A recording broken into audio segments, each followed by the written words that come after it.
همین الان دیدمش. یه ماره که میبینیم که داره میره، فقط نمیدونه که من الان اینجا میتونم برش دارم.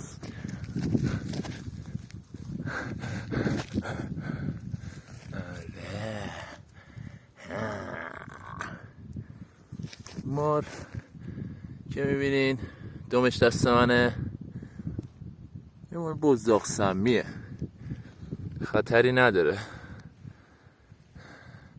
ببینید چجوری میخوام بگم خطری نداره. اینجوری با دست میخوام برم جلو. دست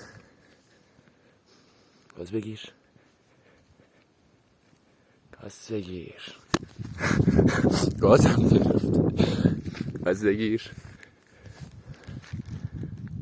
گاز گرفت، ول کرد. همینطور که دیدین آی دوباره گاز گرفت. اوه مادر جنده.